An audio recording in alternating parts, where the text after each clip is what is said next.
All right. Welcome to another episode of Living Lifted with Brenton Ross. We have a lot of firsts today. This is the first time with this new setup. This is the first time of me doing a solo episode. I'm solo dolo today.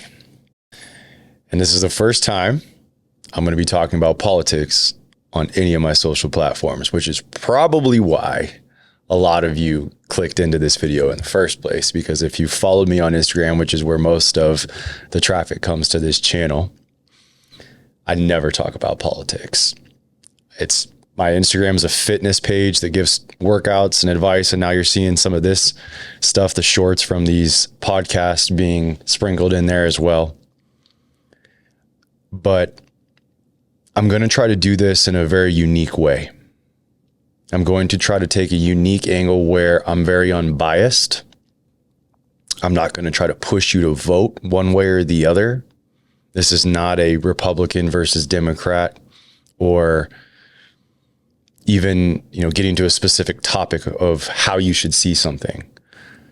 I'm going to present myself with a challenge, and I'm going to present you with the same challenge. Before we get to that challenge, let's talk a little bit about the social and economic climate of what the world looks like right now.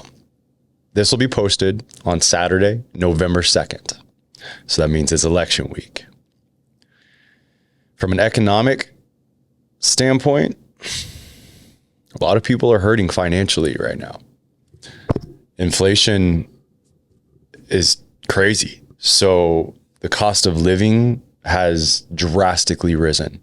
It's made it very difficult for, especially with people with families, to be able to afford groceries, utilities, the interest rates on mortgages, to be able to buy a home. It's made it very difficult. And the way I describe it when I'm having conversations with other people, especially other business owners, is anything that's nice to have instead of need to have is really suffering right now. Because the first thing people start to cut is the luxury products. So anything that you don't have to support your life or the lives of your children, or to be able to work or get to work, those things usually get cut first. But what I'm actually even seeing, and I won't mention the name of the business out of privacy and respect to them, but it was a business that I was sitting in, getting something done on my car. And I was sitting there thinking, man, I wish I owned this business, because it seems to be almost recession or economy proof. Everyone always needs services for their car, whether it's an oil change, or that's what I was having done, or their brakes. And I know the guy that runs it, and he said, we're actually hurting too. People are putting off getting their oil changes done or getting their brakes done until the last possible minute, because they're trying to conserve every penny they can. So from an economic standpoint, it is a difficult time. Let's talk about the social climate. People are anxious. A lot of us are very anxious. I'll give you this illustration that I give a lot of people, and it's something that helped me to really understand where a lot of that angst comes from. If you went and got in a car with someone right now, and it was your friend driving that you really know and trust. You trust them as being a decent driver. You know they're a good person. It's your friend. You know them through and through. And you're just having a conversation. You're not going somewhere specific. You're just going for a drive. You're not going to be overly anxious asking them, where are we going? Where are we going? Where are we going? You're just going to have that normal ebb and flow of a conversation. Doesn't really matter where you're going. You're there to spend time with your friend. You're going for a drive. It's okay. But if you went and you got in a car with a stranger right now, you don't know the person, so you don't trust the person. You don't know where they're taking you. You don't know where you're going. You're going to want to know, where are we going? Why are we in this part of town? Why are we going this speed? Why'd you take this route? You're going to be really anxious, because instead of being able to trust who's driving the car, you don't. And you got a lot of questions. And I think a lot of people feel that way about their lives right now. They feel that way about our leadership, our government. And it's a very, very uncomfortable feeling to be really anxious about life itself. And so what do? I think a lot of us, our natural response to being anxious, especially in these types of conditions or environments, is we want to somehow reestablish control. We want to figure out how to grab control back for ourselves and dictate our own route, our own speed, our own environment. And that looks different for a lot of us. Some of us, when we try to get control, we go to anger. We want to intimidate those other people that are either causing us to be anxious or making us feel like we don't have control. Some of us go to fear. That can be debilitating. That can keep us stuck in our houses for months, years at a time. Some of us go to substance abuse or medication to try to compensate for that fear, that anxiety. And some of us, it gets to the point where we get so obsessed with trying to feel like we're in control of our own destiny again, that we actually start to act out of character. That desperation causes us to start making decisions, saying things, acting out of character that even aligns with or contradicts our morals, contradicts who we want to be as humans. And so here's where I present my challenge for myself, for all of us. And that challenge being to not allow this election to be divisive. You might have just heard that and had an initial response like, Brenton, that's impossible. I'm 33 years old. So if you have an election every 4 years, technically I've been alive for, call it 8 elections. Let's go from like age 12 on. So we'll say around 5 elections that I've been of age to really understand or get a feel for the social and economical climate during those times of elections. And I can definitely say for myself that this feels like by far the most divisive, even more so than 2020, the most divisive election we've had in a long time. 2020 was pretty intense, but when you bring in very, very intense topics like world wars, civil war, things like that, I don't know how it gets much more divisive than that. And so I think the natural question we ask is, well, how is it possible for it not to be divisive when it feels like the two sides contradict so much that it almost feels impossible to stand for one and not be divisive against the other? And it's perfectly fine. And it's actually a good thing for us to have differences in opinion. But when we allow our differences in opinion to cause us to harbor hate for each other, we've lost our way forward to a better future. Can we all at least agree that that's what we want?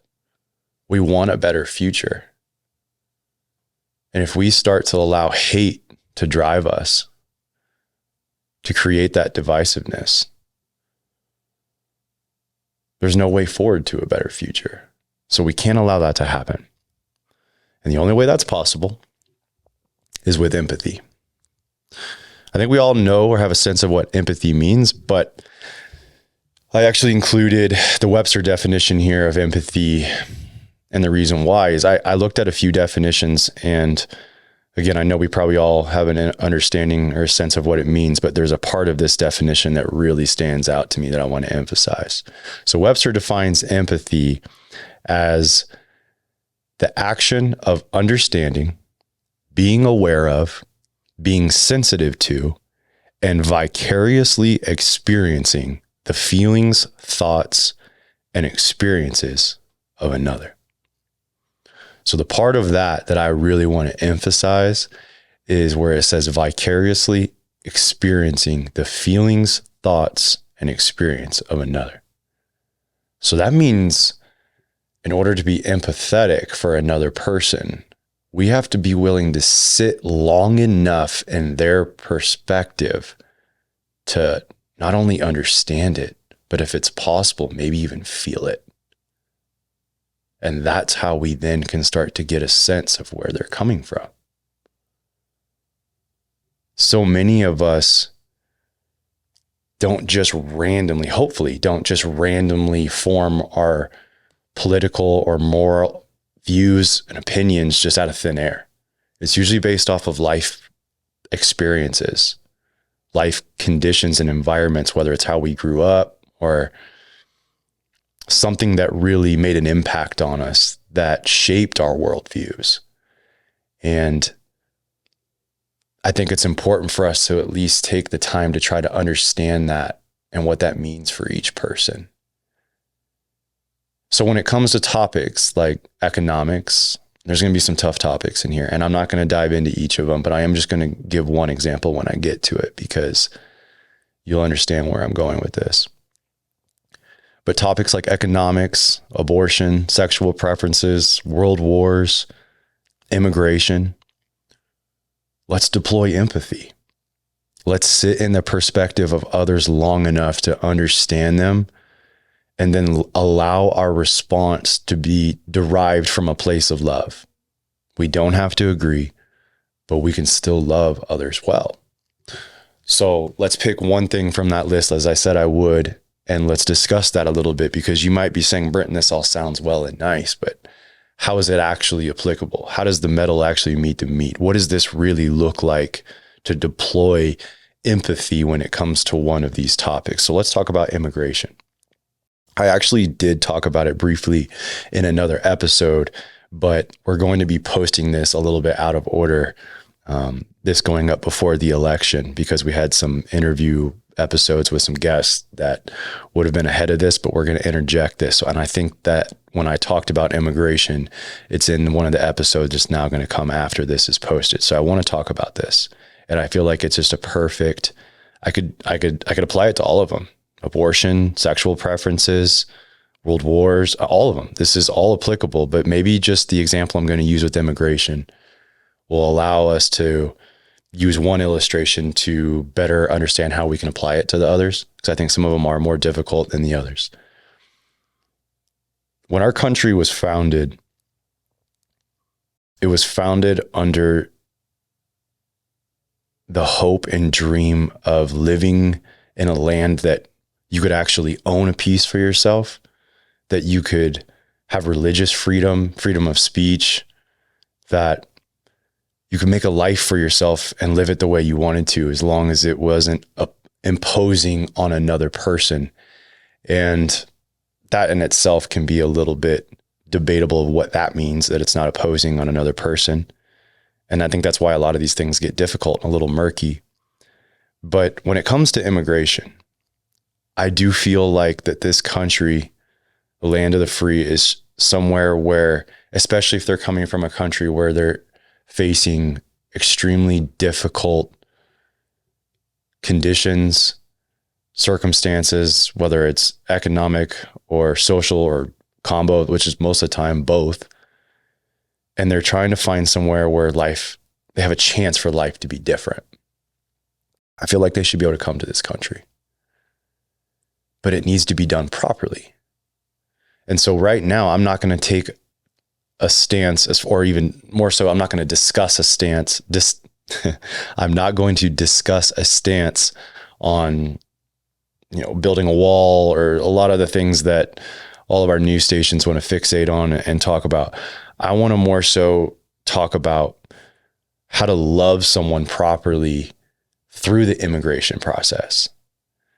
If someone is coming here and there's just an open border and they're never taken through an immigration process where they're taught how to live in this country, how to secure a job, how to pay bills, taxes. I mean, there's people that come from countries that have such a different way of life that it's a huge shock when they get here. And without any type of introduction, any type of training, any type of orientation, it can be extremely overwhelming. And even though there is, yes, more freedom and opportunity here. My name is Jacob McLaughlin, and I'm the founder of New to Medical Device Sales. Medical device sales is the selling of medical equipment to hospitals, surgeons. They're actually in the surgeries, and the average rep's going to make around $177,000. And what we've been able to do is help people break in about 8 weeks at around $100,000 starting out in the industry. It usually is 5 to 7 interviews, 6 to 12 weeks long in the interview process, and they go up against thousands of people. But that's because you are going to be working with some of the smartest human beings, such as surgeons. You're going to make over 6 figures. You get your car paid for, all your gas paid for, and all your travel paid for. We've been able to help over 2,000 people do this in the last 2 years. Not only do we help people break in to make a difference and change other people's lives, they also get to change their lives. If you're interested in helping people and you're interested in financially becoming free, we can definitely help you. And I think you should check out New to Medical Device Sales, our podcast, while you can also click the link where you guys can learn more about what we do at New to Medical Device Sales. I absolutely love Brenton. I thank him so much for what he's doing for all of you. And I hope you guys keep enjoying the episode. This is also a very difficult place to live. I think a lot of us can agree with that. There's a bubble that a lot of people live in, usually because of their economic standing. They have enough money that most things in life, they're still going to go through their own fair share of hard things with, sickness or their families and relational type stuff. But, from a financial standpoint, things are a little smoother for them because of the resource they have. Well, if you come into this country or you're already living in this country and you don't have that type of resource, or you grew up in a certain area of a city or something that is impoverished, it's very hard to be able to pull yourself out of that environment. And sometimes I believe the message of the land of opportunity can be a little bit oversimplified to someone who doesn't understand how difficult it actually is to be a success, of how the American success story of riches and your own time and doing whatever you want, whenever you want, with whoever you want. And if someone comes over here with the expectations that life is going to be a lot easier, I think they're going to have a rude awakening. And it's not their fault. It's our fault for not taking them through a process that teaches them how to adapt, how to live in the American society, and how to not end up being a victim of our system, but actually how to thrive. So where I'm going with all of that is proper immigration is actually a humanitarian effort to love other people well. It's saying, okay, as you come across, it's worth my time to spend it with you, teaching you how to succeed here. So when it comes to all of these topics, I want to take that same perspective. I'm challenging myself with it because I would be an absolute hypocrite if I sat here and pretended that when I'm having conversations about these topics, that in the past or even times recently that I'll catch myself, I start getting worked up. I'm a parent, and some of the laws in this country that have been changing recently of how they treat children, I get really worked up on those because I even tried to sit in and understand the perspective of how someone that's wanting to change those laws or put laws into place that I adamantly disagree with, how they could even be getting into the train of thought that leads them to wanting those laws to be in place or changed. And to be honest with you, I think that some of them, I don't really know how to get there. I don't know how to see their perspective. So I'm talking through this out loud because I think that's going to be similar for a lot of us on some topics that are different than each other's. But I think it's going to be really hard for a lot of us to even understand or see when we're trying to deploy empathy, how that person could be standing for what they stand for. And we might not ever understand. it's our job first to try, but if we can't, the next step of our job then is to not allow our inability to understand to then turn to hatred. Because again, if we all start hating each other, we're going to lose our way. There's a way to stand for what you believe in, but to do it peacefully. And it's not always easy.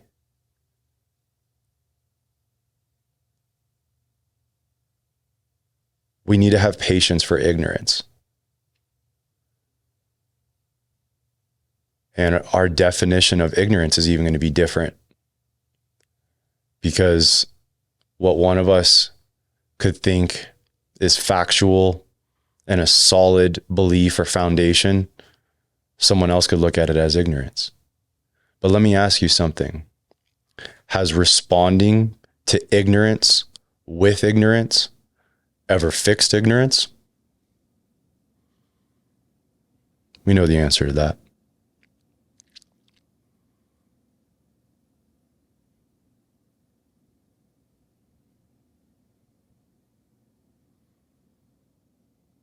A lot of us have been affected in very difficult ways over the last, call it 4 years. Really ever since COVID, and the divisiveness has started much sooner, but it really feels like it's ramped up over the last 4 years. I feel like a lot of us could sit here and say that there's a big difference in how the world, even our country, feels post-COVID compared to pre-COVID. And as hard as we've tried to go back to the way things once were, it's only possible through empathy and love and not allowing our differences to do what it's done over the last 4 years. I have so many different things right now that are running through my head that I want to talk through because of how I feel about them. As you've seen me look at my iPad in front of me, I do have an outline to follow this. And I'm wanting to completely go off course, because even right now, as I've been talking about these things, it does produce emotions in me. And I want to get those emotions out because it feels good. I want other people to see things the same way I do, because I think what we all feel is that we know what's right. And if everybody saw the same thing or felt the same way that we do, then we'd be on the right path to the future being what it should or what we want it to be. But the truth is, not all of us want the future to look the same. From a economical, or we want things to be good, but your view on taxes might be different, or Social Security, or anything that affects your finances, which a lot of people end up voting based on their pocketbook. I get that. Or your sexual preferences, or abortion, all those things. Those are very difficult topics. Like with abortion, you see a lot of the ads right now that they put out on, whether it's on social media or on TV, and they keep really honing in on like the really difficult parts of, if a woman is raped, that she still can't get an abortion, or a woman's going to die, that she still can't get an abortion because of, the medical risk the baby is posing to her. Or there's just a lot of different things where they really go into the very gut-wrenching, difficult instances of those specific topics. And again, it's okay for us all to have a difference of opinion where we ultimately land at the end of the day of what should or shouldn't be done. But I just want to beg us to remember to have empathy for the people that those things affect.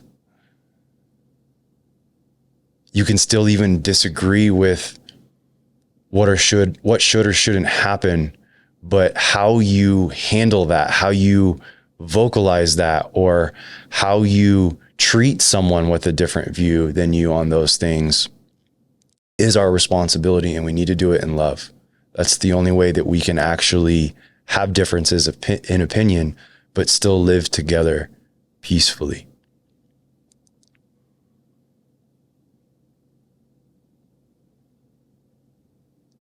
I'm not going to name a name, because then again, someone who doesn't like that side of the political aisle could try to say that I'm trying to push that side. Before I even get to that, because when I just said that, that prompted a thought that's off script. A lot of our stances do come from a place of our religious beliefs. That's why some people hate religion so much, is because the convictions that someone else could have based on their religion that directly contradict with your stance, you then start to hate their religion because you don't like the fact that their religion is what you feel makes that person not think the way you do. And I have not presented anything so far from a religious standpoint. If you've watched any of my podcasts or looked at my Instagram page, I am a Christian. But everything that I've said to you, and I've done it on purpose, whether you believe in God or not, loving other people well and putting other people ahead of yourself and having empathy and understanding for your differences and of opinions is still the right thing to do as a human. Whether you're religious or atheist. Some of my friends that are atheists, I have one guy in particular, and if he's listening to this, I've told him this, he's going to know who I'm talking about, but I'm not going to say his name. He's an atheist, kinda. He kind of professes it, but at this point, I think he's starting to admit he's not an atheist. He's one of the most ethical people I've ever met. And so it really drives my curiosity as to where his ethical foundation comes from, if it doesn't come from his religious views. And what he always tells me is, I just want to leave the world better for other people by how I live my life. I think that directly aligns with everything that I've been saying. But if you are religious, I'm going to hold you to another standard right now, especially if you profess to be a Christian. Look at how Jesus handled himself, even when they were attacking him. I don't know if you've ever seen The Passion of the Christ, but it's a movie about the crucifixion of Jesus Christ. And it's very gory. And it shows him being whipped to the point it's pulling the flesh off of his ribs. He's bleeding profusely. He's got thorns being put in his skull and his face. They make him carry his own cross. He's falling. They're kicking him. They're spitting on him after the point that almost any other human wouldn't even be able to stand. He's having to carry his own cross to the place of his death.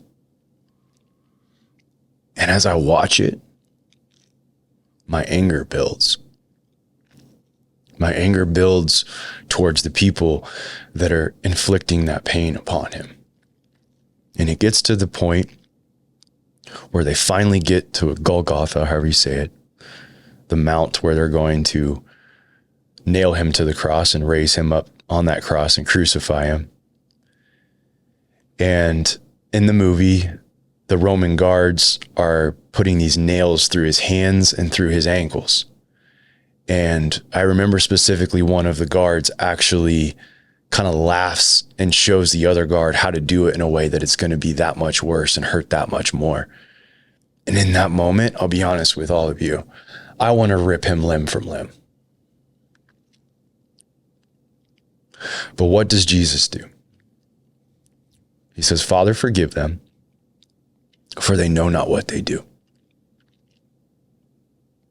As they're torturing him, he's praying for them. And every time, it rips my heart out of my chest. It puts me in my place and humbles me to my core. To remember that that hate, that anger that I feel is wrong. And that's what, I don't like the word motivate because I don't feel like it's a strong enough word. It's what inspires me. It's what drives me. It's what anchors me to my core to be able to walk day to day in this broken world. And although I'm faced with things that I see on social or on the TV, or even people I experience in person that have drastically different views, that some of them feel like they could be even imposing on my way of life or even on my children, that again make me want to get defensive and angry and maybe even aggressive. I try to remember back to that moment when he says, Father, forgive them, for they know not what they do. And that's the only way I can do it. So there's my little religious bit in this. But again, whether you're religious or not, as a humanitarian, learning how to peacefully disagree with others is vital. So I'm going to go back to the quote that I was going to read. And again, I'm going to leave the name out so you don't feel like I'm pushing one side or the other. But one of our leaders once said, ask not what your country can do for you. Ask what you can do for your country. And I think a lot of you know who that was. And it was a beautiful challenge. And I'm going to take that and I'm going to tweak it a little bit. Not that I'm going to make it better. I'm just going to make it applicable to what I've been saying. So when you vote, or when you have political conversations, or even when you're in your own thoughts, I want you to ask not what your country can do for you. Ask what you can do for your country by how you love and serve your fellow countrymen. And from a humanitarian standpoint, how you can love your brothers and sisters you share this beautiful world with. That's how we lead as individuals, and that's how we lead as a country. Let's make an impact in this country that we love so much, and then as a country, let's go lovingly impact the world. That's it.